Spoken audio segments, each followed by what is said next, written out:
Shalom Aleichem. Bapak Yahweh memberkati saudara sekalian.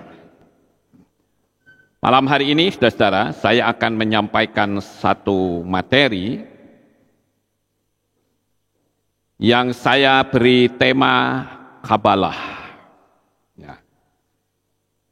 Apa itu Kabalah? Saudara-saudara, saya akan kupas tentang Kabalah ini, agar kita paham betul apa itu Kabalah. Karena orang berani bicara tentang Kabalah, tetapi tidak paham apa itu Kabalah. Apalagi dikaitkan dengan setan. Maka pendengarnya bukan mendapatkan pengetahuan, tetapi mendapatkan kalimat provokator yang mengandung kebodohan, bukan kalimat yang akurat. Ini yang harus kita ketahui, saudara-saudara. Yang sering kita dengar adalah Kabalah itu adalah aliran mistik Yahudi, sebuah sekte ekstrim yang misterius, sehingga pendengar akan antipati terlebih dahulu. Apalagi yang dicontohkan adalah hal-hal yang buruk.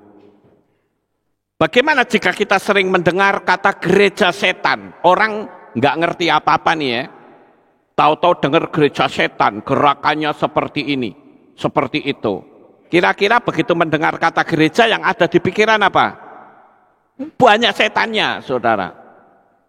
Kenapa? Karena dia tidak mendapat informasi yang benar. Oh, gereja itu berarti pemuja setan. Karena saya sering dengar adanya gereja setan. Paham nggak Bapak Ibu? Karena tidak mendapatkan pengetahuan yang akurat, sehingga karya keselamatan tidak bisa didapatkan. Materi pada malam ini akan mengungkap tentang apa sih sebenarnya Kabalah itu. Saya dulu punya pandangan sama dengan orang-orang yang ada di sana. Yaitu apa? Saya berpikir bahwa Kabalah itu adalah pemuja setan. Memang ada Kabalah yang memuja setan, nanti kita akan lihat, saudara. Tetapi yang sebenarnya Kabalah itu bukan pemuja setan. Sama seperti kalau kita dengar kata gereja. Gereja itu memuliakan Tuhan, betul nggak Bapak Ibu? Tapi ada juga kan gereja yang menyembah setan. Ya, jadi kita mesti punya pengetahuan yang akurat sehingga kita tidak ngawur, saudara-saudara. Sama seperti kalau kita melihat adanya peperangan antara atau konflik antara Israel dengan Palestina. Yang ada di pikiran kita, khususnya di Indonesia, itu perang apa? Perang agama. Padahal orangnya di sana, orang Palestina dan Israel bisa bergandengan tangan. Loh, saya ngomong begini karena saya itu sudah 6 kali ke Israel, saudara. Jadi saya paham betul ada apa di sana. Ya. Nah, sebelum saya lanjutkan tentang pengajaran Kabalah ini, saya ingin ajak saudara untuk menyaksikan videonya.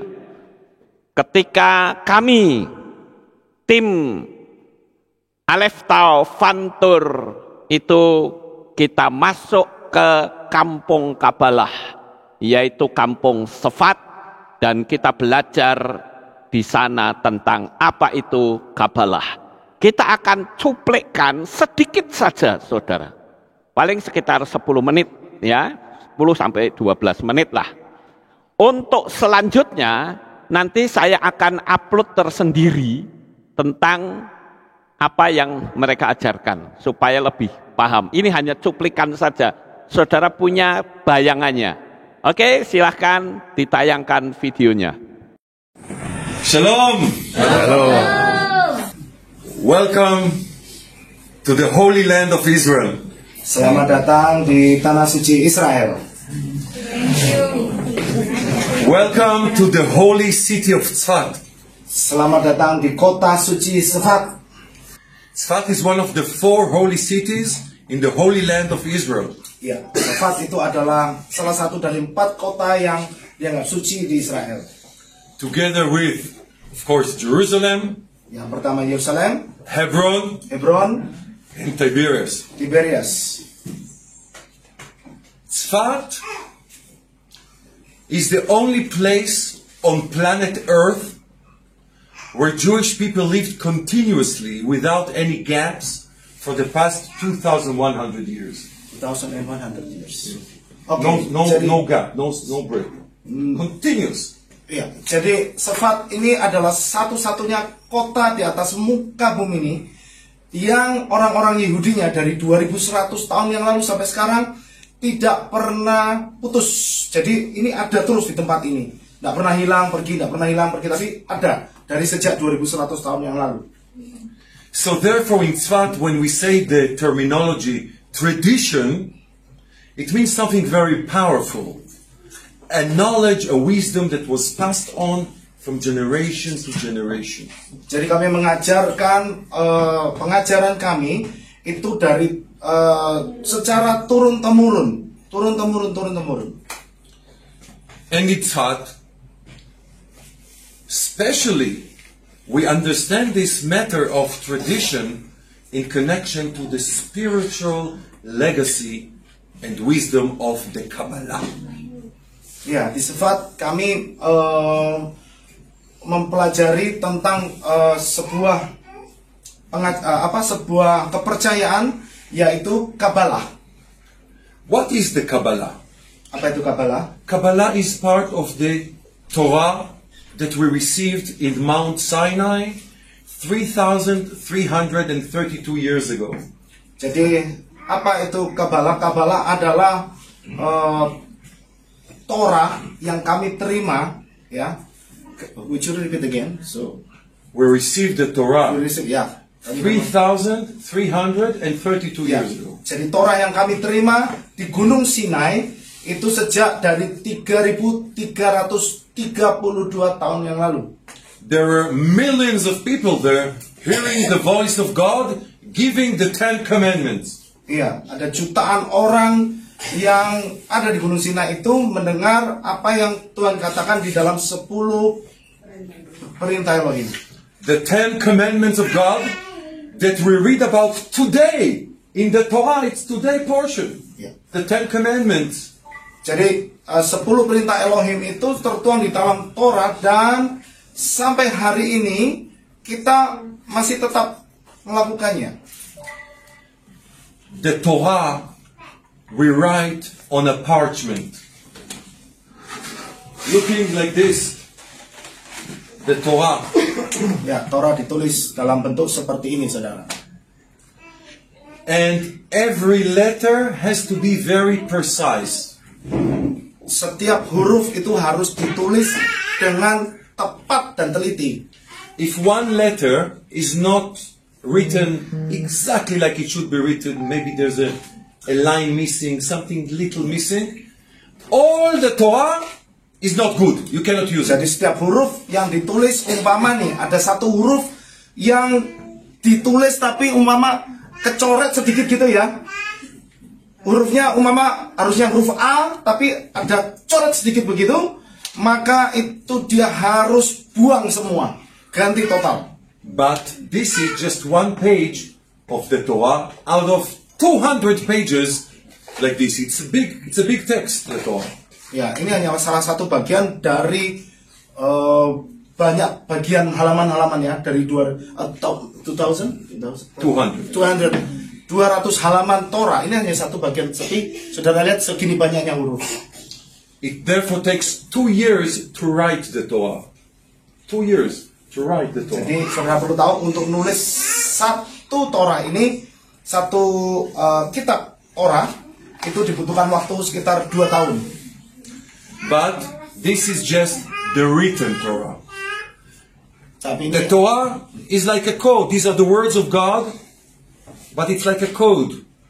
The oral Torah explains And the oral Torah we pass on from generation to generation, from a father to a son, from a mother to a daughter, from a teacher to a student, orally, to explain what does it say here. Ya, ini adalah Torah yang tertulis. Ya, ini adalah Torah yang tertulis. Tapi ada juga yang disebut dengan oral Torah. Itu isi dari Torah ini yang diajarkan dari papa ke anaknya, mama ke anaknya, terus anak ke cucu ke anaknya lagi, terus sampai turun temurun. Itu oral Torah, pengajaran yang diajarkan secara terus dari generasi ke generasi. Kabbalah is part of the oral Torah, explaining the soul of the Torah, the soul of life. What is the human soul? What is the divine, God? What is it that we don't see, but it is spiritually and it is powerful and it is real to our life? Ya, jadi isi Torah itu adalah bagian dari jiwa manusia. Saudara tahu jiwa manusia itu adalah bagian dari Tuhan. Ya. God is very near to each and every human. Ya, Tuhan itu sangat dekat dengan setiap manusia. It's not a religion. Ini bukan agama, kita tidak bicara agama. I don't practice because, oh, my parents were practicing, my grandparents were practicing. It's about me, how I individually connect with the divine. Ya, ini bukan sekadar orang tua saya mempraktekannya, ibu saya mempraktekannya. Bukan, tapi ini bicara tentang pribadi saya sendiri. Jadi sesuatu yang hidup di dalam diri saya dan saya melakukannya, itulah Torah. In the Torah, in Genesis, the first book of the 5 books of Moses. Ya, di dalam Torah, di dalam kitab Kejadian, salah satu dari 5 kitab Mose, we have the 7 Noahide laws to all humanity. All humanity to observe the 7 commandments, the 7 laws of God. Ya, di dalam Torah ada 7 hukum yang ditujukan kepada manusia. The first one, yang pertama, to believe in God and not to worship idols. Iya, untuk kita selalu hanya menyembah kepada Tuhan dan jangan membuat berhala. Second commandment, hukum yang kedua, is not to curse God, only to speak positively, respectfully. Iya, jangan menyebut nama Tuhan dengan sembarangan. Hanya yang penting. The third commandment, not to kill anyone, not to murder. Iya, tahu ya, jangan bunuh siapapun. But also not to self-suicide. The person cannot kill himself. Iya. Jadi, tapi yang lebih penting jangan bunuh diri. God is giving life. We're not allowed to separate the soul from a body. Tuhan memberikan kita hidup, jadi jangan pisahkan tubuh kita dengan jiwa. And therefore not to kill embryos. So not to kill. Ya, jadi jangan juga bunuh janin yang ada di dalam bayi, embrio. The fourth is not to steal, not to rob, to respect people's property. Ya, yang keempat tentu jangan mencuri, jangan mengingini milik orang lain. The fifth is not to be sexually immoral in the family or outside the family, husband and wife, in a moral way, in a respectful way. Ya, dan yang kedua, coba jangan kepingin sama, artinya berlakulah lebih menjaga nafsu kita gitu. Jangan melakukan artinya memperkosa orang gitu, atau tidur dengan ibu saudara atau keluarga sendiri. Anda harus tahu bahwa seks yang baik itu adalah ikatan suami dan istri. The sixth commandment, hukum yang keenam, is not to eat a limb, an organ removed from a living animal. It's prohibited. If one wants to eat meat, perfectly allowed, but to kill the animal first, in the most humanitarian way. Ya, jadi jangan makan binatang yang masih hidup. Jadi kalau kepingin makan daging, ya harus dibunuh dulu. Exactly. Not to be cruel to the animal, to be merciful. Yeah, not to cook it when it's alive. Yeah. And also, as an extension, to be merciful to all beings, even to plants, not to destroy. Yeah. Dan yang lain juga, saudara-saudara, kita harus menghargai mereka, binatang-binatang itu. Kita harus hargai. Juga tumbuhan-tumbuhan, saudara. Kita juga harus menghargai mereka. The seventh commandment is to establish courts of justice everywhere in the world, in every city, in every town, to lead spiritually, righteously, like the words of God. Iya. Jadi yang ketujuh, hiduplah sesuai dengan kebenaran Tuhan. Tegakkan kebenaran Tuhan di dalam diri kita, dimanapun kita berada. And the most beautiful thing, these commandments we keep all nations of the world, because God commanded this at Mount Sinai. Ya, itulah tujuan Tuhan memberikan hukum itu kepada kita di Gunung Sinai supaya kita hidup dengan baik. The Torah we write with a feather. Ya, saudara, Torah itu ditulis dengan ini, bulu. This is a feather of a cow. Feather apa? I'm joking. Tapi not Ya tahu ya. Ya. Okay. Bulu sapi. Masa sapi punya bulu. This is not a feather of a cow. Also not of a bat. Ya, ini juga bukan bulunya kelelawar. This is a feather from a chicken. Ya, ini bulu ayam. Ya. But sometimes people even use bamboo, you know. Nah, kadang-kadang pakai bambu. So I have here with me my friend Rabbi Avi, Ya, di samping saya ini ada teman saya namanya Rabbi Avi. Rabino Reutemann, who is an expert, a world expert in writing the Torah.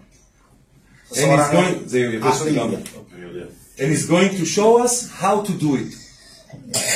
Rabbi Avi ini adalah seseorang yang ahli dalam menulis Torah, dan dia akan menunjukkan caranya bagaimana menulis Torah. The ink is made out of plants, very special ink, handmade. Ini tintanya dibuat dari tanaman, saudara. It's not made in China. Made in China ya.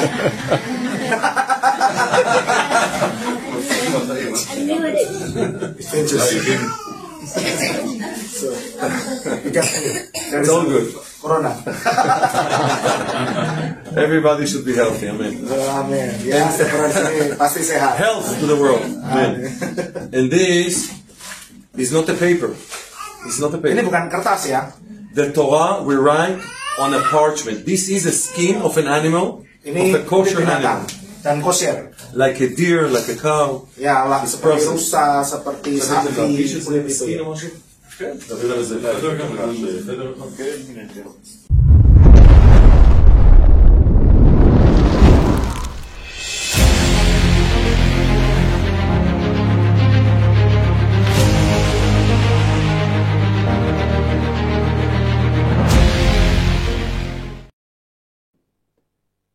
Ya, sampai di situ dulu videonya, Bapak Ibu Saudara. Itulah Kabalah. Jadi, bagaimana setelah saudara menyaksikan video tadi? Ternyata kita bisa tahu melalui Kabalah bagaimana cara mereka menulis Torah. Tintanya itu pakai apa? Bagaimana sikap Sefer Torah atau penulis Torah yang jika mengalami salah tulis, mereka harus membuang semuanya, dikubur, ya, dan dibikin ulang dari nol lagi. Sekalipun nulisnya itu sudah sekitar hampir 200 halaman, tapi salah satu saja, semua dianggap tidak terpakai, harus diulang dari nol kembali, saudara. Nah, juga sekarang ini kita juga mendengar angka 666. Betul nggak Bapak Ibu? Itu dari mana? Dari Kabalah. Ya, jadi dengan kondisi sekarang ini justru pengajaran Kabalah ini muncul semua, saudara-saudara. Saya saat itu menanyakan salah satu pertanyaan, ya. Saya tanya kepada si Bapak Rabi tadi, ya. Ini saya tunjukkan ya, bahwa kami memang ke sana itu di samping tur kita juga belajar, ya. Nah, itu waktu tur pertama itu sama Rabi Eyal Reis, ya. Rabi Eyal Reis. Nah, ini bahkan ada nomor handphonenya, kemudian nomor alamat websitenya.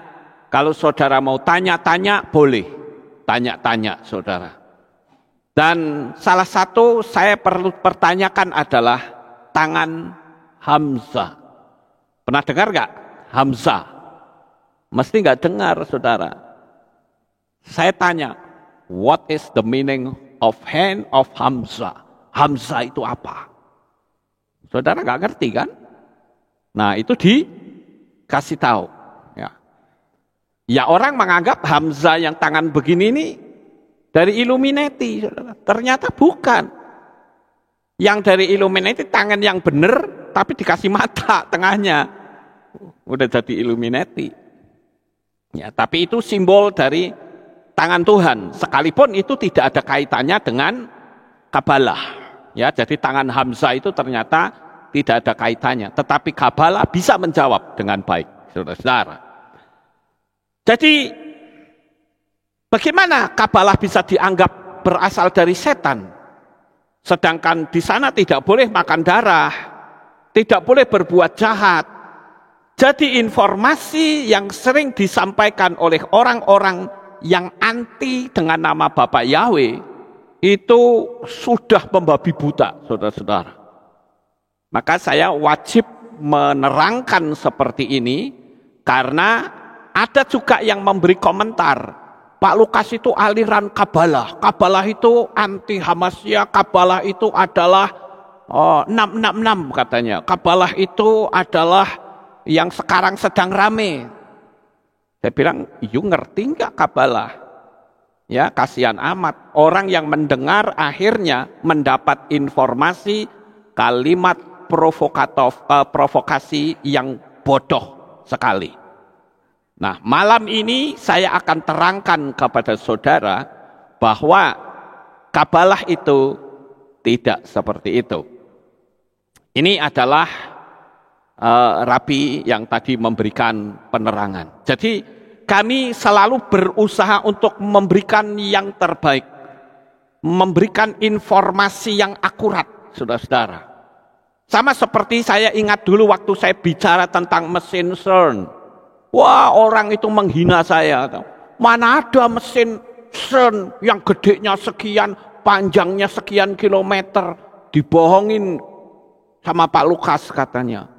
Loh, saya itu sudah menginjakkan kaki di markas besarnya mesin CERN di Swiss, tepatnya di kota Jenewa. Ya, jadi kami selalu memberikan yang terbaik. Enggak asal ngomong, asal jeplak. Tidak, saudara. Karena saya juga pingin selamat. Amin. Saya juga enggak mau tersesat. Lah kok bodoh amat. Saya mau tersesat. Dulu sebelum saya memanggil nama Bapak Yahweh, satu jemaat sudah banyak. Saya panggil nama Yahweh, malah saya mau sesatkan, ya tidak mungkin. Ya, Bapak Ibu. Nah, sekarang saya ingin lanjutkan agar supaya saudara yang mendengar informasi yang membabi buta ini bisa sadar akan kekeliruan telinga kita mendengar yang salah. Nah, ada orang yang mengatakan bahwa Kabalah itu adalah sebuah ajaran mistik. Kalau saudara dengar kata mistik itu, apa yang saudara pikir di sini, saudara? Mistik itu ada yang ngomong misteri, ada yang ngomong itu arahnya ke setan, betul nggak? Nah, ini makanya saya katakan mesti kita paham. Saya akan menyebut kata mistik atau mistis itu menurut Kamus Besar Bahasa Indonesia. Apa sih arti dari mistik itu sendiri? Mistik itu artinya mengalami menyatu dengan Tuhan. Itu mistik, saudara. Yang kedua yaitu sesuatu hal yang bersifat gaib yang tidak bisa dijangkau oleh akal. Itu namanya mistik. Dan orang sering mensalah artikan kalau mistik itu selalu menuju ke dunia kegelapan. Dalam kitab suci sebetulnya kalau kita membaca kisah-kisah yang ada dalam kitab suci kita itu penuh dengan peristiwa-peristiwa mistik, saudara. Saya ambil contoh, misalnya saja. Saudara tahu peristiwa ini? Yakob yang sedang tertidur. Waktu itu dia mendapatkan mimpi, ada tangga menuju ke Syamaim, menuju ke sorga. Dan di tangga itu banyak malaikat yang turun naik. Kan begitu ya Bapak Ibu? Itu peristiwa mistik namanya. Peristiwa yang tidak bisa dijangkau oleh akal. Ya. Jadi siapa bilang kalau mistik itu salah? Mistik itu berbicara tentang sesuatu hal yang sifatnya tidak bisa dijangkau oleh akal. Kemudian yang kedua, yaitu Mose melihat semak duri yang terbakar. Tetapi semak durinya nggak kebakar. Itu peristiwa mistik, saudara. Peristiwa yang di luar akal. Jadi saya ingin menerangkan ini pelan-pelan. Saya berharap saudara bisa paham. Sehingga saudara akan mendapatkan informasi yang benar tentang kerohanian yang kita ikuti. Kita bukan mau beragama, tapi kita mau siapa yang menyelamatkan kita dan bagaimana caranya kita bisa menjalani kehidupan ini untuk bisa mempertahankan keselamatan. Ya, Bapak Ibu. Itu peristiwa mistik. Kemudian ada lagi peristiwa mistik yang lain yang sempat saya catat, yaitu tentang Yehezkiel, ya. Yehezkiel yang dibawa ke sebuah lembah yang berisi tulang-tulang yang sudah kering. Nah, ini kisah ini saya sangat menarik, saudara ya. Sekarang saya tak berhenti di sini, tak cerita sebentar. Begini, saudara. Yehezkiel itu ditaruh di sebuah lembah, isinya kayak begitu tuh. Tulang-tulang belulang yang sudah kering. Lalu Bapak Yahweh itu tanya sama Yehezkiel, "Hei anak manusia, menurut kamu tulang-tulang ini bisa hidup atau tidak?" Wah, itu Bapak Yahweh tanya begitu, saudara. Nah, Yehezkiel ini pinter, saudara. Dia pikir kalau ngomong tidak bisa, kok yang tanya Tuhan, nanti bisa dimarahi. Ya toh? Kalau ngomong bisa, kok aku belum pernah lihat ada tulang yang sudah kering bisa hidup lagi. Lah orang mati kemarin saja sulit hidup, apalagi ini sudah menjadi tulang yang kering. Sesuatu yang mustahil. Nah, ini saya gambarkan bagaimana jikalau saudara hidup dalam kemustahilan yang tidak bisa dipikir pakai logika. Lalu Yehezkiel menjawabnya begini. Ketika Tuhan tanya, "Menurut kamu tulang-tulang ini bisa hidup atau tidak?" Ya, Yehezkiel bilang, "Ya terserah Tuhan saja. Kalau Tuhan mau menghidupkan ya hidup, kalau tidak ya tidak." Gitu. Pinter juga ya saya pikir Yehezkiel ini, saudara. Ya, jadi Yehezkiel itu berada di tengah-tengah jawabannya. Lalu begitu Yehezkiel menjawab seperti itu, apakah Bapak Yahweh lalu berkata, tulang-tulang hidup? Tidak. Ternyata Bapak Yahweh ngomong sama Yehezkiel, "Sekarang anak manusia, bernubuatlah atas tulang-tulang yang sudah kering ini agar mereka hidup kembali." Lalu apa yang Yehezkiel lakukan? Yehezkiel bernubuat supaya tulang-tulang itu bisa hidup kembali. Dan Yeskiel mengangkat tangan dan berkata, hai kekuatan dari keempat penjuru angin, datanglah. Sehingga ada energi kehidupan dari keempat penjuru angin masuk ke dalam tulang-tulang itu, saudara. Sehingga tulang itu tiba-tiba yang tadinya berserakan pada gelinding satu-satu. Yang kepalanya di mana, kakinya di mana, nyatu sendiri, gelinding, saudara. Wah, itu kayak film horor ya. Luar biasa, saudara. Itu tulang-tulang, tengkorak-tengkorak gelinding. Begitu sudah tulang-tulang itu menyatu, tulang-tulang itu muncul urat, muncul darah, muncul daging, sehingga hidup sebagai manusia. Yeskiel kaget, loh, lah inilah tentara Israel. Wow, hebat ya Bapak Ibu. Nah, jadi di sini menjadi sebuah gambaran bahwa kalau saudara menghadapi kemustahilan, jangan panik.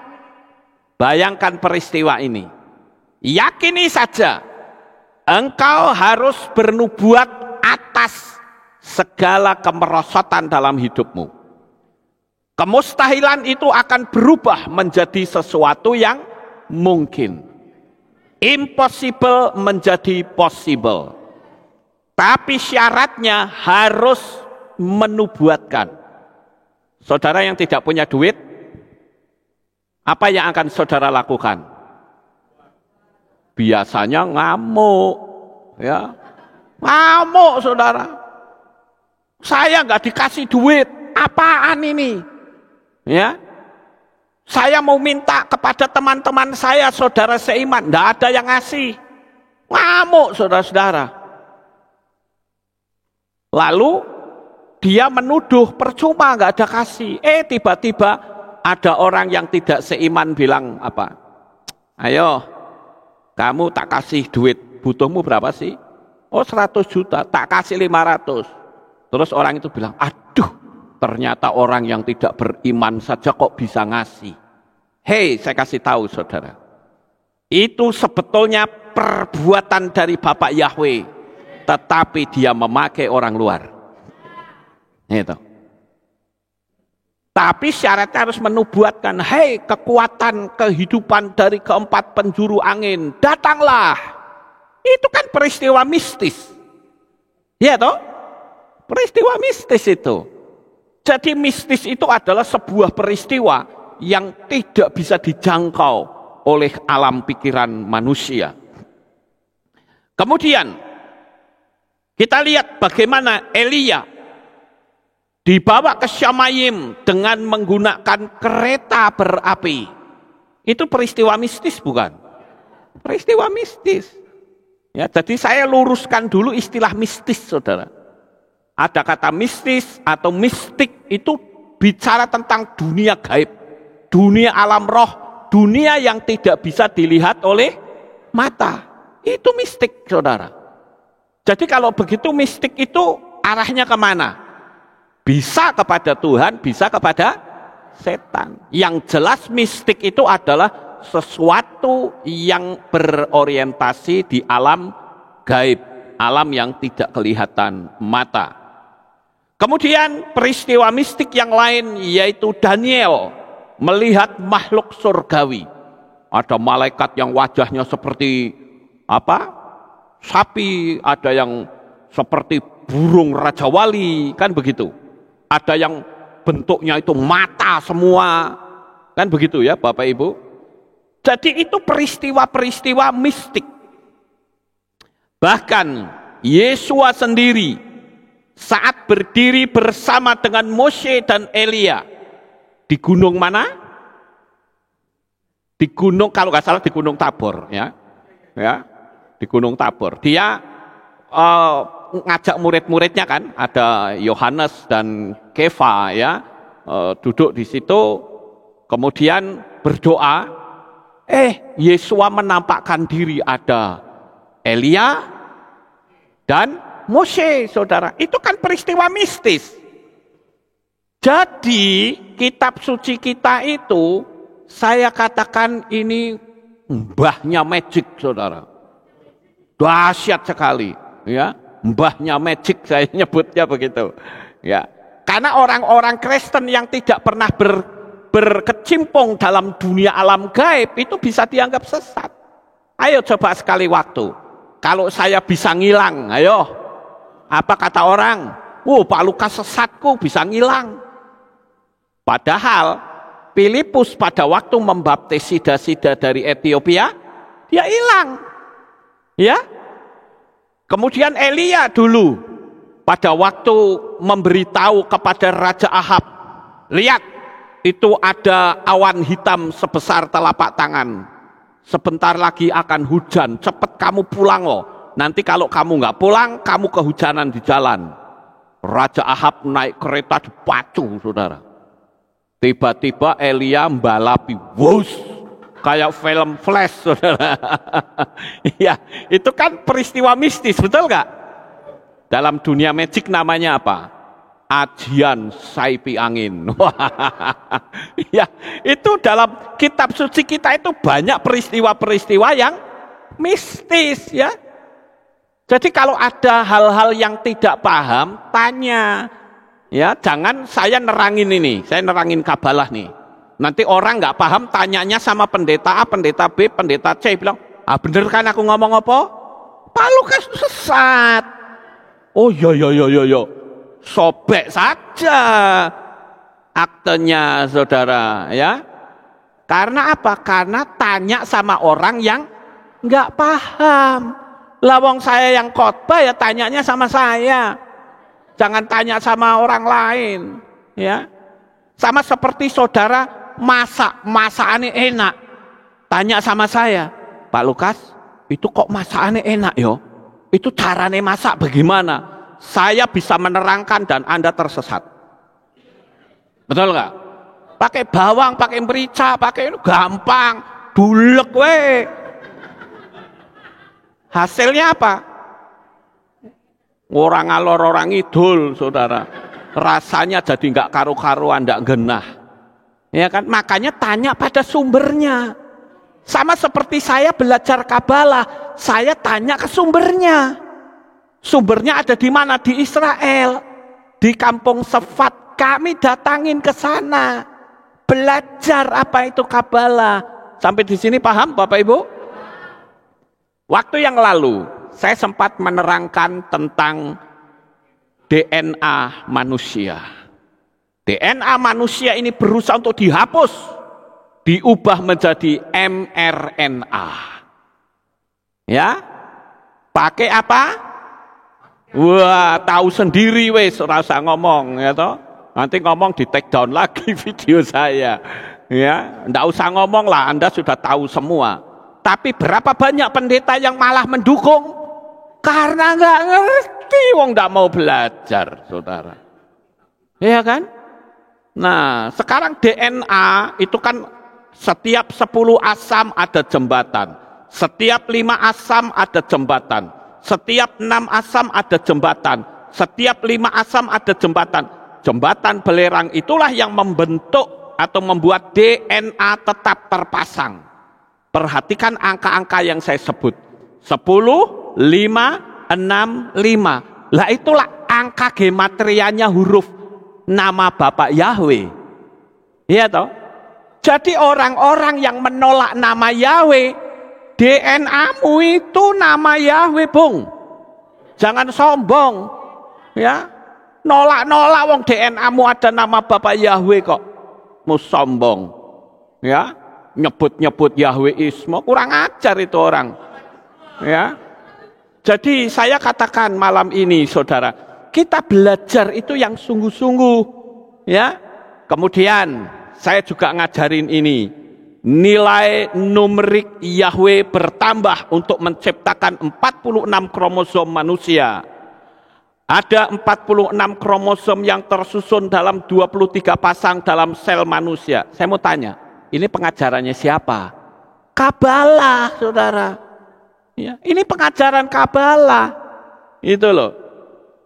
Kenapa jika kita sudah tahu namanya dan susunan DNA-nya, manusia itu adalah Yahweh, masih banyak orang yang nggak percaya dan gak nyaman jika menyebut nama kudus Bapa Yahweh hanya karena merasa sendiri. Kalau dia berani, beraninya tanggung, masih campur-campur. Lah kalau es campur enak saudara. Lah ini kemurnian dicampur sama bencana, ya ndak enak saudara-saudara. Ya, amin. Ini DNA nama Bapa Yahweh. Saya tidak akan menerangkan ini lagi ya. Saudara bisa cari di kitab suci, di materi saya sebelumnya. Ya. Kemudian saudara lihat. Nih ya, nama Yahweh itu yang warnanya biru yang di atas, warna apa? Latar belakangnya kan biru. Tulisannya kuning yang di kiri atas. Itu nama Yahweh itu angka gematrianya 8. Nama Yesua angka gematrianya 8. Padahal 8 itu huruf Het. Het itu adalah artinya hidup yang tak berkeputusan, hidup yang kekal. Het itu dari kata khayai. Khayai itu artinya nggak ada matinya, saudara. Hidup terus. Ya. Kemudian yang merah yang di atas nih, itu ada tulisan apa itu? Ayo dibaca tulisannya apa? Ruach HaKodes. Ruach HaKodes itu juga jumlahnya 8. Kemudian yang kanan bawah tulisannya apa itu? Wah, pinter-pinter ya, puji Tuhan. Iya, Ruach Yahweh Elohim. Jumlahnya berapa? 8. Loh kok bisa 8 saudara? Kenapa enggak 7 saja? Itulah keunikan dari angka gematria Ibrani. Lah kalau saudara enggak pernah belajar begini yo, lolok saudara. Enggak ngerti apa-apa. Ya. Mau diterangkan, harusnya orang diterangkan, oh ya, wow, cukup menarik ya, harusnya begitu, kita pelajari, begitu, jangan kita diterangkan lalu ngomongnya, nggak bisa, pokoknya dari dulu, oh ya wes karepmu, kalau sudah ngomong pokoknya saya diem saudara, apalagi mau menonjolkan ini loh, aku bertitel, mbok titelnya rentengan, saya malah mengatakan kasihan deh lo, mosok titelnya rentengan nama Yahweh saja ditolak nggak menerima. Di sekolah Anda belajar apa itu? Ya. Nanti giliran dikritik begitu ngamuk, saudara. Tapi kritiknya dewe kejeme luar biasa. Ya, itu orang-orang yang kurang ajar. Kemudian kita lihat, ya, ada 4 unsur atau elemen dalam pola Ibrani. Ini ada di materi saya yang judulnya adalah Adam serupa dengan Elohim. Ya, itu ada manusia itu punya 4 elemen. Ya, ada elemen api, elemen air, elemen udara, dan elemen tanah, saudara. Lah ini kan bicara dunia mistis semua, saudara. Nah orang Kristen yang cuman bicaranya cuman ya apa namanya budi pekerti, ya nggak ngerti apa-apa, saudara. Saya bukan anti dengan budi pekerti. Saudara lihat ya materi saya, yang bicara budi pekerti ada, yang bicara tentang motivasi ada, yang bicara tentang dunia santet menyantet ada, dunia setan ada, kemudian pola Ibrani ada, jadi lengkap, saudara. Ada orang yang mengkritik saya, katanya Pak Lukas itu nggak fokus, katanya. Harusnya fokus memerangi seperti yang sekarang ada. Ayo jemaat, bosen saudara. Kalau tiap saya khotbah ngomong itu terus, khotbah ngomong itu lagi. Bosen saudara. Mereka nggak punya pengetahuan apapun, seperti orang yang ngomong. Hanya fokus ke satu topik saja. Harusnya kita perangi, wis ngerti. Dan materi saya memerangi itu sudah ada banyak, saudara. Tapi kan saya tidak harus ngomong begitu terus. Apalagi CD saya materi saya yang di YouTube itu 1.400 video. Mosok saya 1.400 video ngomong kuwi wae. Ayo jemaat bubar, saudara. Nggak ngerti apa-apa pengetahuannya. Orang juga ngerti. Ngesok juga paling ngomongi kaya ngono meneng. Kan begitu. Kita harus belajar lebih dalam. Dunia alam supranatural itu dunia yang maha luas. Dan saya sangat suka dengan dunia alam supranatural. Ya. Nah, ini saya tunjukkan tentang materi saya yang ini, yang membicarakan tentang 4 elemen manusia. Ya, ada elemen tanah, ada elemen api, ada elemen udara, ada elemen air. Itu saudara bisa lihat di materi saya yang ini. Ya, Adam serupa dengan Elohim. Saudara dapat ini dari pola apa? Pola Ibrani, polanya Kabalah, saudara. Ya, jadi kita itu harus paham bahwa Kabalah, nama Kabalah itu bukan cuman diklaim miliknya orang yang menyembah Bapa Yahweh. Setan pun ikut ambil bagian. Jadi Kabalah itu ada 2 macam. Saudara lihat ini yang kiri. Ya. Yang kiri itu apa? The curse, the satanic Kabalah. Nah, kalau yang dimunculkan ini terus, ya saudara akan berpikir bahwa Kabalah itu adalah pemuja setan. Tapi sekarang saya munculkan bahwa Kabalah itu juga memanggil Bapa Yahweh, walaupun mereka belum berani. Ya, mereka masih pakai Adonai. Tapi waktu kita ke sana, ya, waktu Jameson menerjemahkan kata Yahweh, mereka bilang haleluya, senang dia. Artinya dia mengakui bahwa namanya itu. Sampai di sini paham, saudara? Nah, ini juga saya perlu kasih tahu nih. Nah, ini. Inilah pemujaan nanti di sistem agama tunggal. Nantinya, saudara. Ya. Ini pun dari Kabalah. Tapi Kabalah yang menyembah setan. Jadi jangan asal dijerambah uyah nek Kabalah kuwi mesti sesat. Bukan begitu. Saya dulu sempat berpikir seperti itu. Kenapa? Karena saya tidak ngerti informasi yang sebenarnya, saudara-saudara. Ya. Kita lihat lagi. Ini. Nah, ini. Itu gereja setan, saudara. Dan itu adalah orang yang bilang ini satanic church. Saya punya kitab sucinya, ya. Saya akan tunjukkan kepada saudara ya kitab sucinya. Nah, ini kitab suci dari satanic church ya, bisa di zoom. Ya. Ini kitab suci satanik yang dikenal dengan Satanic Bible. Nah, ini ditulis oleh Anton Szandor LaVey, ya. Anton Szandor LaVey. Saya tidak akan bercerita tentang latar belakang Anton Szandor LaVey. Nanti berlama-lama di situ. Kemudian bagaimana mereka bisa masuk ke pola pemujaan terhadap setan, terhadap Lucifer. Ini kalau saudara lihat, ya, ini ngeri sekali, saudara. Dalamnya, termasuk kalau orang suka ngomong gini, oh, Bapak Yahweh itu bisa dipanggil apa saja. Itu dari sini loh, saudara. Setan itu mau dipanggil apa saja.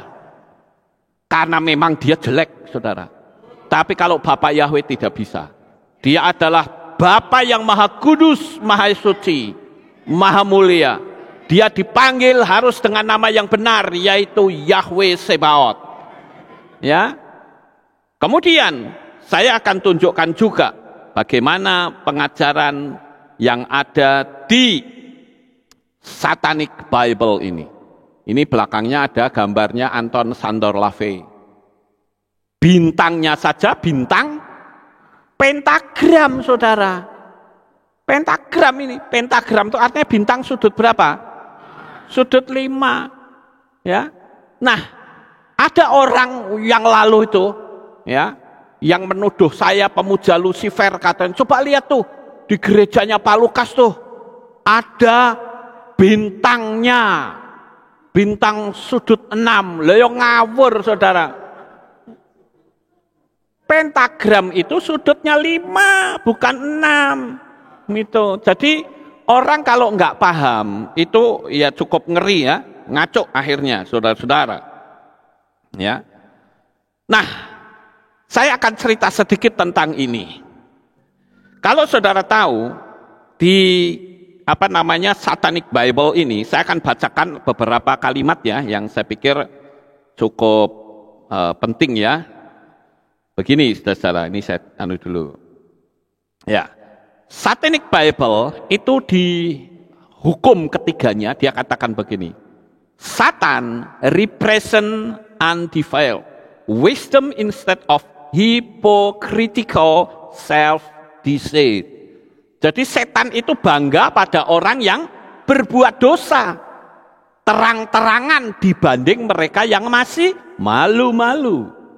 Ya, setan tuh suka. Jadi orang yang malu-malu itu bahaya ya. Di sono dimusuhi setan, di sini dimusuhi Tuhan. Iya kan? Makanya kan dalam kitab Gilyahna, kitab Wahyu dikatakan engkau tidak dingin dan tidak panas, dimuntahkan, saudara. Jadi setan itu pinginnya apa? Kita suam-suam kuku gitu loh. Nggak boleh ekstrem, makanya orang yang sudah memanggil nama Yahweh nggak berani, sehingga campur-campur, saudara. Dicampur sama nama sesembahan asing yang bukan dari Israel. Itu hati Tuhan tuh cemburu loh. Ya, lah nanti nek saya ngomong gini salah.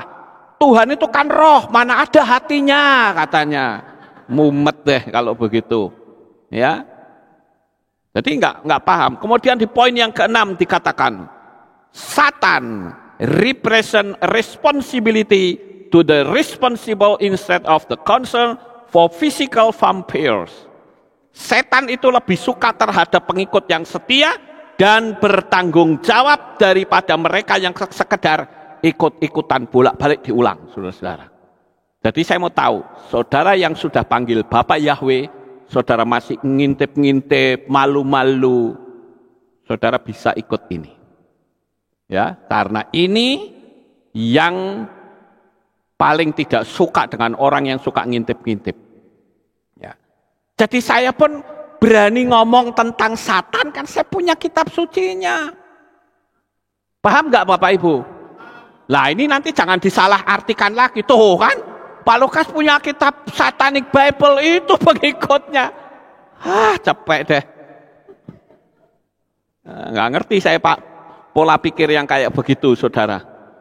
Ya. Jadi saya itu punya, saudara tahu, saya punya banyak buku. Saudara, kan saya suka baca. Buku sulap saya punya, saya pun bisa main sulap. Saudara lihat video saya main sulap. Ya. Saya pun mempelajari Satanic Bible supaya saya tahu. Gitu loh. Oh, ini gerakan setan itu seperti ini. Begitu. Sampai di sini paham Bapak Ibu? Oke, sekarang saya akan lanjut bicara tentang Kabalah ya. Tadi sedikit terpotong. Ya. Nah, begini saudara. Kabalah itu berawal dari keinginan untuk mendapatkan pengalaman seperti Nabi Yehezkiel. Di kalangan orang Yahudi yang ngeroh itu mengenal mistisisme yang bernama Merkava. Ya, nah ini saudara juga mesti ngerti. Ada pengajaran yang namanya Merkava. Nah, Bapak Ibu yang terkasih, Merkava itu dalam bahasa Ibrani itu artinya kendaraan Tuhan. Dan nama Merkava itu digunakan dalam tank tempur buatan Israel. Ya, ini saya habiskan dulu deh. Ini gambarnya. Bentar, ini kok tidak jalan. Nah ini ya gambarnya. Saudara lihat itu ada gambar apa? Gambar apa? Segitiga mata satu. Ya, ini sekedar saudara tahu aja ya. Kemudian ada juga salib yang terbalik. Oke, saya lanjut ya, saya ulang sedikit ya. berawal dari keinginan mendapatkan pengalaman seperti Nabi Yehezkiel di kalangan orang Yahudi yang ngeroh, artinya orang Yahudi yang senang dunia alam supranatural. Seperti saya itu suka dunia supranatural. Ya, nah, mengenal sebuah mistisisme yang bernama Merkava. Merkava itu dalam bahasa Ibrani artinya kendaraan Tuhan. Nama Merkava digunakan dalam tank tempur buatan Israel. Kelompok Merkava itu percaya bahwa kalau manusia bisa hidup suci, maka dia bisa merasakan pengalaman yang pernah dialami Nabi Yehezkiel. Ini kan arahnya bagus, betul nggak saudara? Digiring untuk orang hidup suci. Salah atau benar? Benar. Makanya pemahaman ini saudara mesti ngerti, sehingga saudara tidak membabi buta mengatakan bahwa kabalah itu sesat, kabalah itu setan. Memang ada yang nyembah setan, benar. Tapi sekali lagi saya perlu kasih tahu bahwa kabalah itu berbeda dengan kabal family. Opo kuwi. Tapi kalau kabal family saya tidak akan ceritakan. Kalau saya cerita, saya pastikan video saya di take down lagi, saudara. Ya, ini cukup mengerikan karena di situ ada ritual minum darah. Ya, dan itu pernah dilakukan oleh seorang kepala negara. Saya nggak perlu sebut namanya. Yang jelas di situ ritual-ritualnya sangat mengerikan sekali.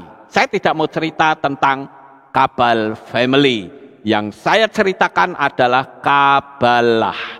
Jadi kabalah dan kabal family sama atau tidak? Tidak. Jadi kalau nanti ada orang yang cerita, itu kabalah itu minum darah. Itu benar atau salah? Salah. Orang tadi videonya saja, Pak Rabi tadi kan bilang apa? Enggak boleh makan darah. Iya toh? Terbalik semua dengan pengajaran kabalah. Ya, jadi saudara mesti ngerti. Lalu dari Merkava tadi, saudara, muncullah kelompok kabalah Yahudi, yaitu kelompok dari dimensi spiritual yang disebut jiwa dari Yudaisme, jiwa dari Torah yang dikenal sebagai kabalah. Sekali lagi saya katakan, kabalah itu beda dengan kabal family. Ya, sekali lagi saya terangkan ini supaya Anda tidak menuduh membabi buta. Kabalah itu berbeda dengan kabal family.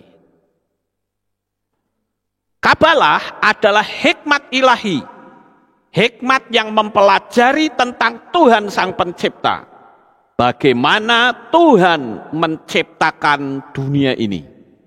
Itu dipromosikan atau ditayangkan atau diucapkan oleh Rabbi Avi Rothman, Direktur Latino Center di Sefat, tempat kami belajar dulu ya. Terutama yang dipelajari adalah mengapa kelompok kabalah ingin tahu mengapa kok Tuhan menciptakan alam semesta itu, bagaimana mekanismenya. Itu yang dipelajari oleh kabalah, saudara. Jadi kabalah itu mengajarkan semua hal yang mempunyai makna. Ada tujuan dalam semua hal sehingga tidak acak-acakan.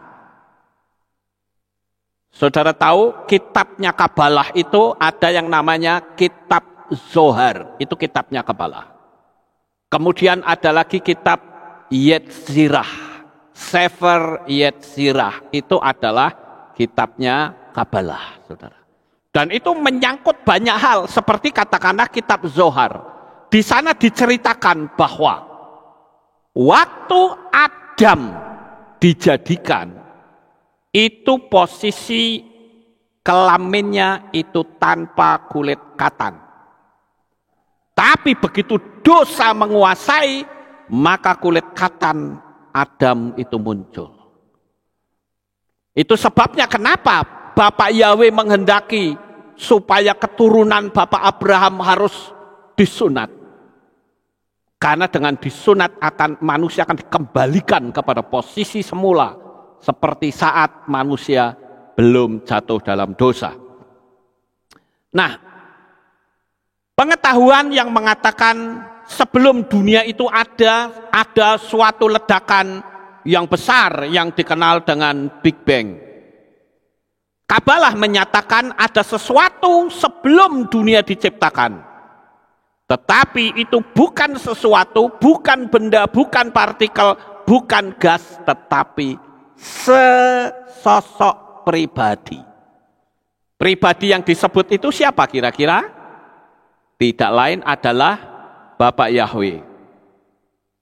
Sosok pribadi itu mempunyai rencana, mempunyai kerinduan, mempunyai keinginan, yaitu apa? Ingin mencintai. Ia juga mau banyak hal dari orang yang dicintai, disayangi, untuk memberikan belas kasih, membagi kasih satu dengan yang lain. Sama seperti ketika saudara kawin dapat suami atau dapat istri. Saudara kawin itu pengennya apa? Pengen hidup bahagia atau egois-egoisan? Pengen hidup bahagia, ingin berbagi kasih kepada orang yang dicintai. Kalau saudara sebagai suami ingin memberikan kasih kepada istri, yang istri ingin memberi kasih kepada suami. Nah, itu sama seperti Bapak Yahweh dengan manusia, saudara-saudara. Kabalah itu mengajari kami bahwa ada Sang Pencipta. Sekarang pertanyaannya, sampai di sini di mana sesatnya? Enggak ada, saudara. Makanya nanti selesai saya upload ini, video ini, saya akan upload pengajaran tadi yang lengkapnya, ya, saya upload. Kabalah itu mengajarkan Anda bagaimana membangun hubungan dengan Sang Pencipta. Semakin Anda kenal orang lain, Anda semakin dekat dengan orang itu. Begitu juga, jikalau kita semakin mengenal nama Sang Pencipta, maka Tuhan pun akan semakin dekat dengan kita. Kabalah itu mengajarkan bagaimana mengenal Tuhan yang sebenarnya, sehingga Anda bisa dekat dengan Tuhan. Pribadi Tuhan itu bukan konsep manusia, tapi Tuhan itu adalah suatu realita. Dekat dengan semua orang dan semua orang bisa terkoneksi dengan Tuhan. Siapa saja bisa memahami Tuhan. Itulah pengajaran Kabalah. Jadi Kabalah itu mendorong orang untuk mencari makna dan tujuan hidup dan menemukan Tuhan. Jadi menurut Kabalah, Tuhan itu adalah omnipresent, dia maha hadir. Dia tidak hanya ada di sinagog, dia tidak hanya ada di Kehilat, tetapi dimanapun saudara berada, di situ ada Tuhan. Itu pengajaran Kabalah, Bapak Ibu. Di dalam pekerjaan, dalam keluarga, jadi dengan Anda itu menyadari akan keberadaan Tuhan, maka hidupmu tidak ngaco, saudara. Saudara mau korupsi, takut, karena di situ ada Tuhan. Saudara mau berbuat salah, takut, karena di situ saudara sadar ada Tuhan. Nah, itu pengajaran Kabalah, saudara. Cara Anda bersikap kepada istri, cara Anda bersikap kepada anak, cara Anda bertransaksi atau berbisnis, bahkan saat berada di jalan, saudara harus memiliki pemahaman bahwa Bapak Yahweh ada bersama dengan kita. Itu pengajaran dari Kabalah, saudara. Jadi saya mesti ulang-ulang terus untuk mendoktrin pikiran kita. Bahwa Kabalah itu bukan sesuatu yang menyesatkan, saudara. Ya, Kabalah itu mengajarkan kalau saudara harus menemukan Tuhan di mana saja. Jadi ketika saudara sedang tidak punya uang di sebuah perantauan, saudara nggak punya teman, nggak punya kenalan, bingung nggak saudara? Kalau dia ngerti tentang pengajaran Kabalah, dia tidak akan bingung. Teman boleh tidak ada, ya, orang tua boleh tidak ada, tapi di sini ada Bapak Yahweh. Hebat bukan, saudara? Nah, orang tidak tahu di sini, saudara. Sehingga kalau ada peristiwa gitu, ngomelnya saja yang digedek-gedek, ngamuknya saja yang diperbesar. Padahal dengan ngamuk, energi saudara menjadi negatif, dan mujizat menjadi semakin jauh dari Tuhan, dan engkau akan berujung murtad, saudara. Paham nggak di sini? Ya, Kabalah itu berkembang di masa penjajahan Romawi di Israel dengan tokoh Rabi Simon Bar Yochai. Dia mendapatkan pewahyuan saat berada di gua di Sefat selama 13 tahun saat Simon Bar Yochai itu dikejar-kejar tentara Roma untuk dibunuh, dan Simon Bar Yochai ini mendapatkan banyak sekali pengalaman pribadi bersama dengan Bapak Yahweh. Wow, luar biasa ya Bapak Ibu. Orang ini lari dikejar, dia bersembunyi di gua, tapi justru di situ dia mendapatkan pewahyuan yang luar biasa. Hingga saat ini, hari kematian Rabi Simon Bar Yochai menjadi hari peringatan. Makamnya ada di Gunung Meron di Sefat, didatangi kabalis di seluruh dunia.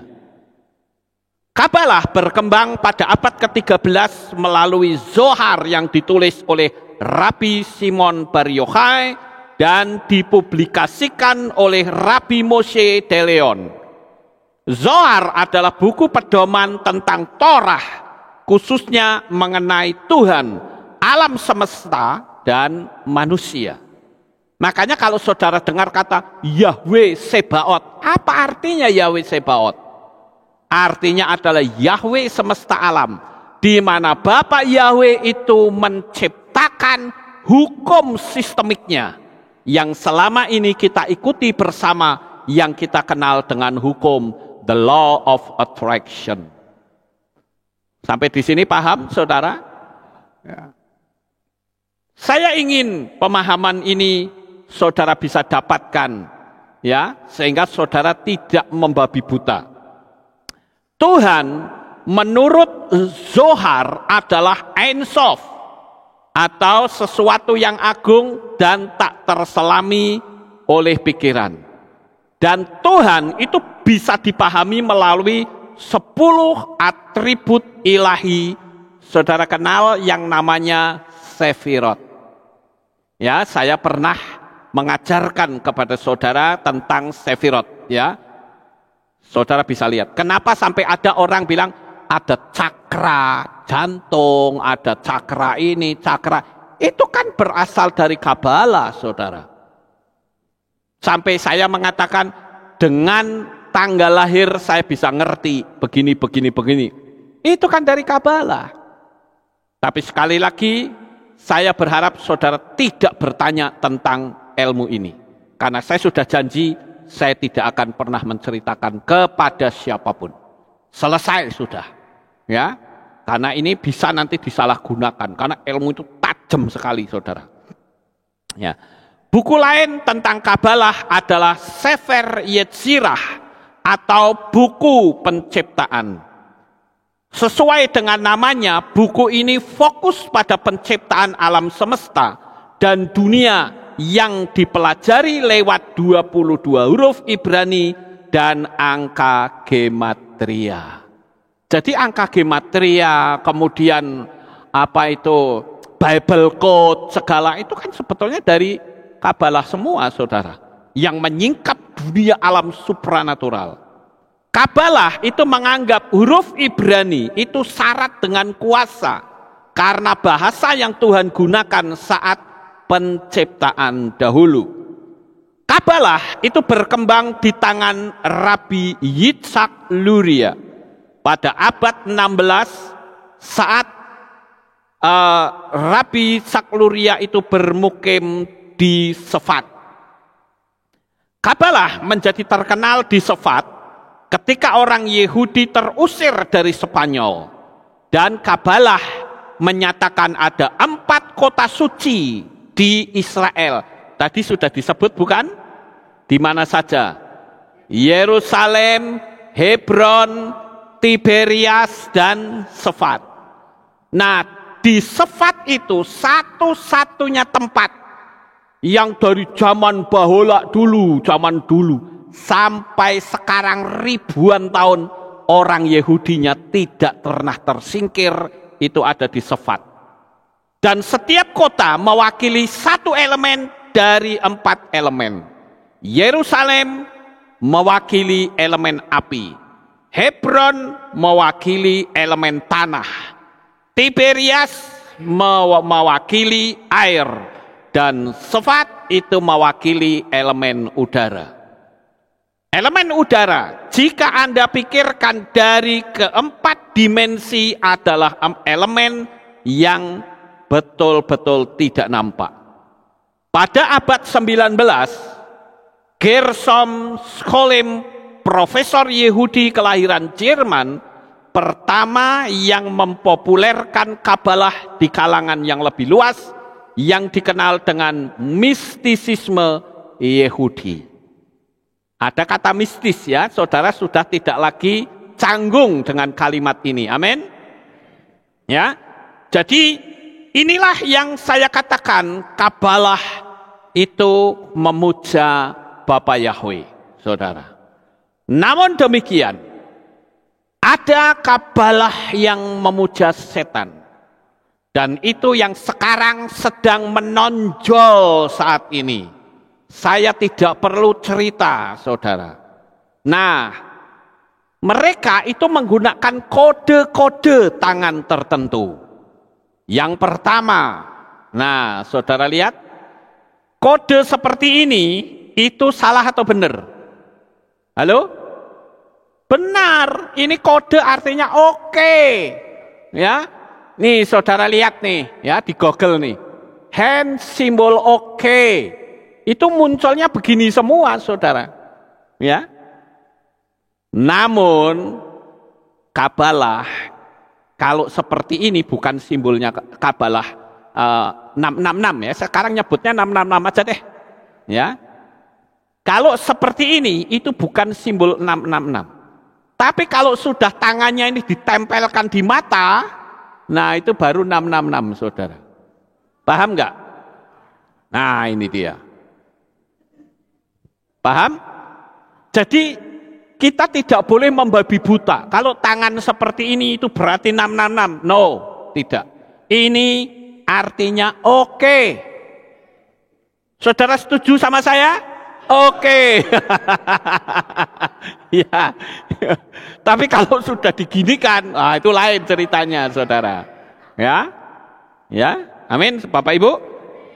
Ya, ini coba lihat nih. Nah ini kan sama kan, mesti ke mata, saudara.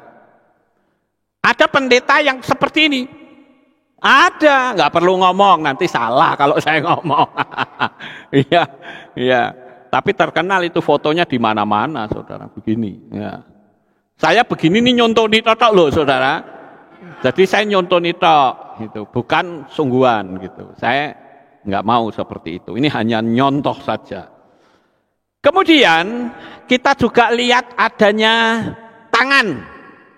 Ini yang namanya Birkat Kohanim. Yang ini, yang bawah ini. Ini huruf aslinya itu membentuk huruf Shin. Tangan begini, ini bentuk huruf Shin. Artinya melindungi. Jadi kalau saudara mengamati saya doa Birkat Kohanim, tangan saya mesti begini. Ini artinya saya membentuk huruf Shin, doa saya melindungi seluruh jemaat. Tetapi sekaligus Kalau kalimat saya itu mengandung kekuatan kutuk, maka huruf sin ini bisa memiliki arti menghancurkan. Sampai di sini paham Bapak Ibu? Nah, birkat Kohanim itu seperti ini.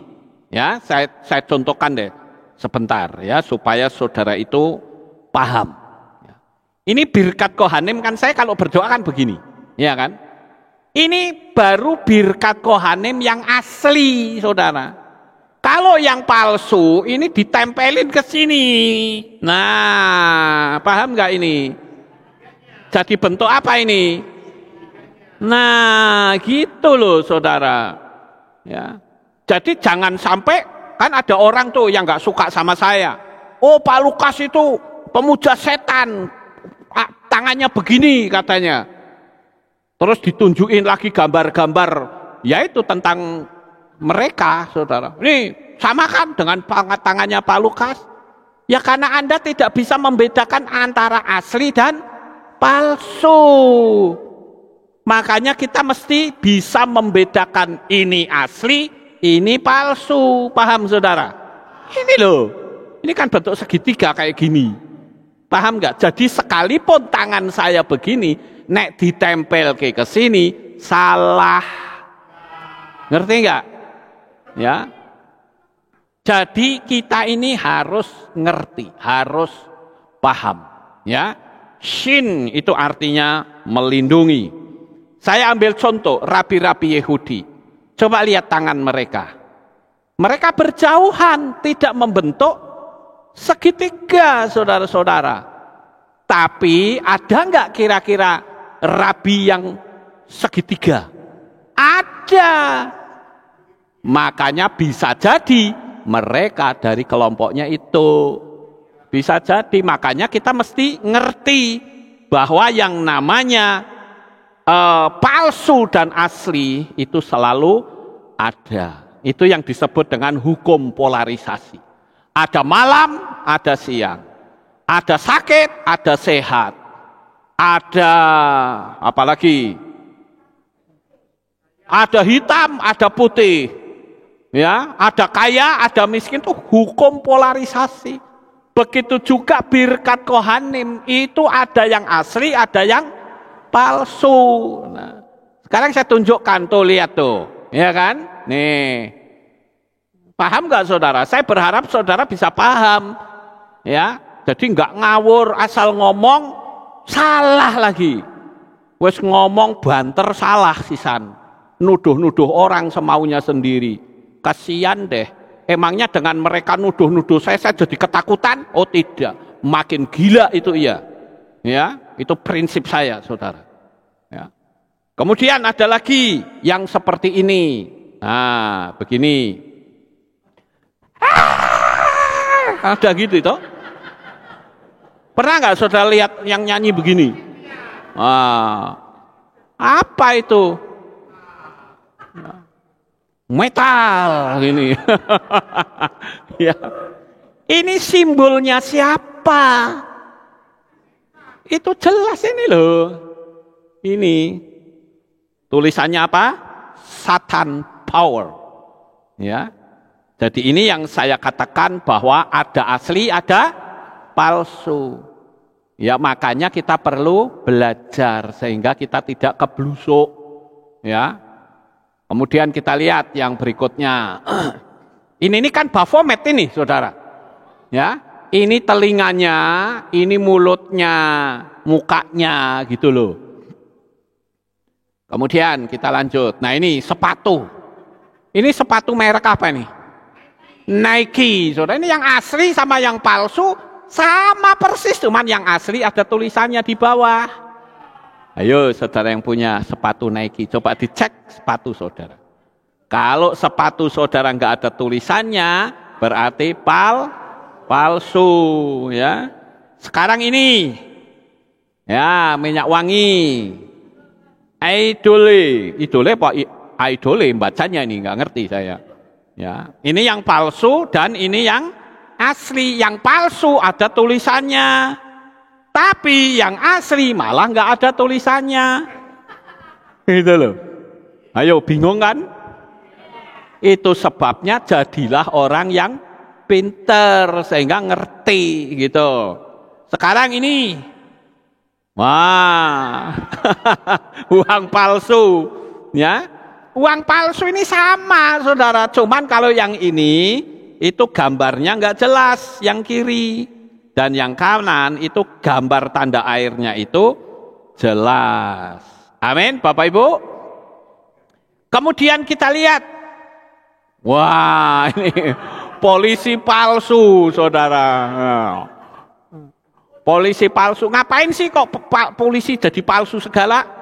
Ya karena pengen gait cewek, saudara. Supaya cewek itu tertarik, oh aku pengen jadi istri polisi. Tapi palsu, saudara. Wah, kesian deh. Polisi kok tangannya ditaleni, saudara. Ya, itu polisi palsu. Nah sekarang kita lihat ini yang asli sama yang palsu. Iya. Nah, saudara pilih mana? Terserah saudara sendiri. Kalau saya pilih Yeshua HaMashiach, juru selamat yang ajaib. Haleluya. Sukses besar untuk saudara. Bapak Yahweh memberkati. Haleluya. Kita tunduk kepala, kita akan berdoa. Kami mengucapkan terima kasih dan syukur kepadamu ya Bapa. Malam hari ini kami telah belajar tentang apa itu Kabalah. Sehingga kami tidak mensalah tafsirkan tentang Kabalah. Sekalipun kami tahu Kabalah itu ada yang memuja setan. Tetapi Kabalah yang asli adalah yang memuja kepada Bapa Yahweh, Tuhan semesta alam. Terima kasih Bapa, kami menyerahkan semua ini di dalam tangan kuasa-Mu. Inilah doa syukur yang kami naikkan. Berikan pemahaman ini kepada anak-anak-Mu yang lain, sehingga mereka memahami dengan baik. Dalam nama Adonai Yeshua HaMashiach, kami sudah berdoa, semua berkata, amin. Haleluya. Kita akan dengar, oh tidak ada pengumuman. Baik, karena tidak ada pengumuman, kita akan akhiri kebaktian kita. Saya mengundang jemaat Tuhan, kita bangkit berdiri, kita tutup dalam doa. Terima kasih Bapak Yahweh. Selesai sudah ibadah kami dari awal, pertengahan sampai pada akhirnya. Sebentar lagi anak-anak-Mu akan pulang ke rumah mereka masing-masing. Jaga, lindungi, peliharakan mereka sampai di rumah dengan selamat.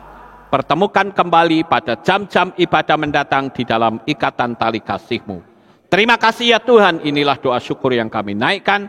Di dalam nama Adonai Yeshua HaMashiach, kami sudah berdoa. Mari kita angkat tangan kita, dan kita akan menerima birkat Kohanim. Haleluya.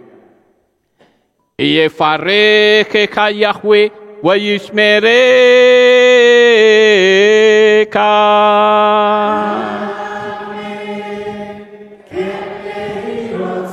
Yair Yahweh panau eleka vihuneka.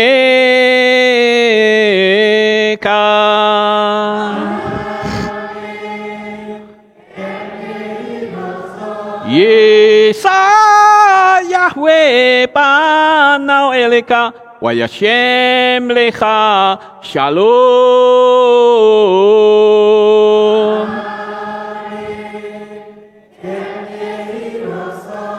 Baruk atapair ufaruk atabasadeh. Engkau akan diberkati di kota dan kau akan diberkati di ladang. Baruk peripitne kau friat matka ufri fahem teka shekar ala peka wa esterotsoneka. Diberkatilah buah kandunganmu, diberkati hasil bumimu, diberkati hasil ternakmu, anak-anak lembumu dan anak-anak dombamu. Baruk tanah kau misyartika, diberkatilah bakulmu dan tempat adonanmu. Baruk ata boboy, kau faruk ata beseteka, dan kau akan diberkati pada waktu engkau masuk, dan engkau akan diberkati pada waktu engkau keluar. Baruk ata Yahweh Elohenu melek haolam, besem Yeshua HaMashiach ruah hakodes kile olam faed. Kami sudah berdoa dan mengucap syukur. Haleluya.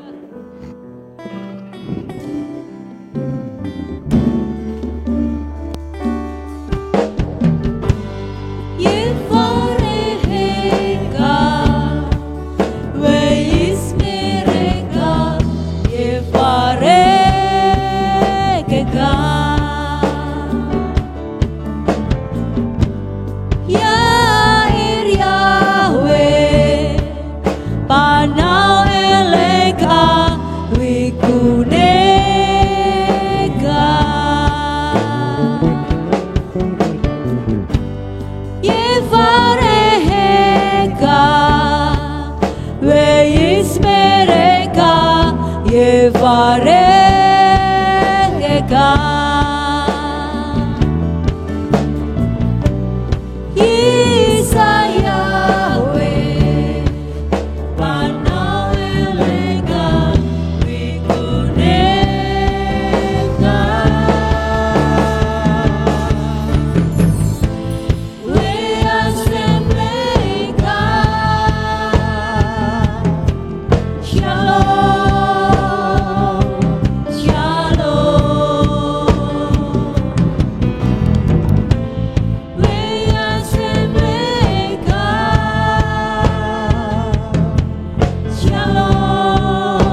Bapak Yahweh memberkati.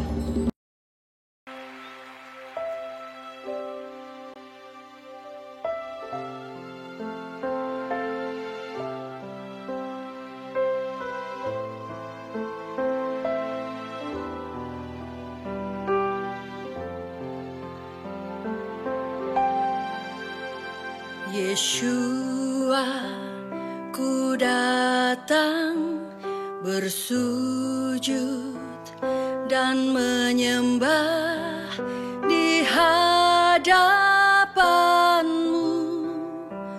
Ku berserah penuh.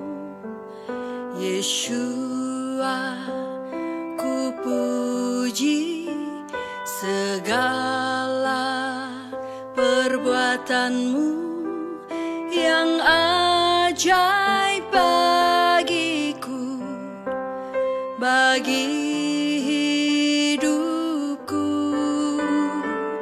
Nama-Mu Yeshua yang telah selamatkanku. Kau berikan hidupmu disiksa bagiku. Nama-Mu Yeshua yang ubah hidupku, cara hidup lamaku menjadi baru.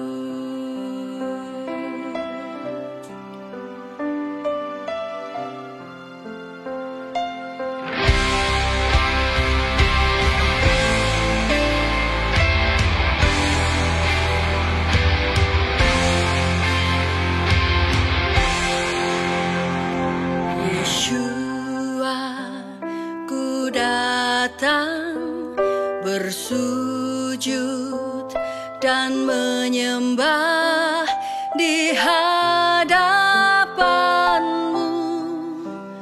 Ku berserah penuh.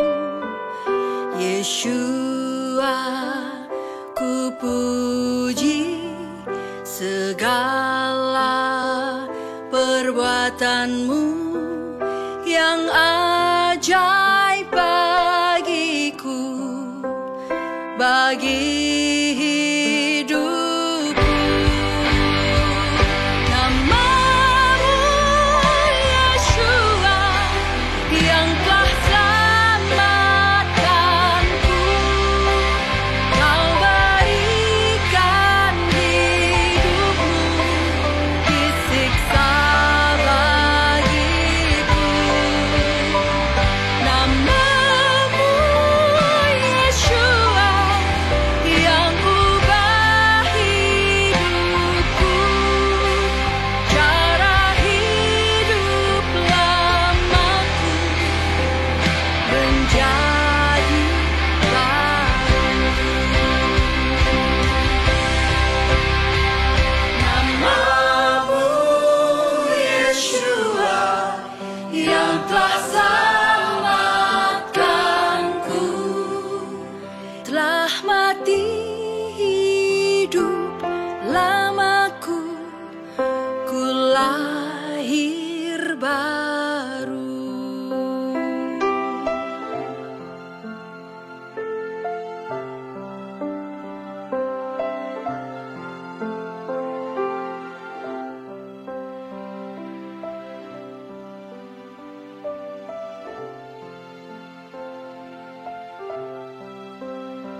Ribuan tahun yang lalu, nama itu ada.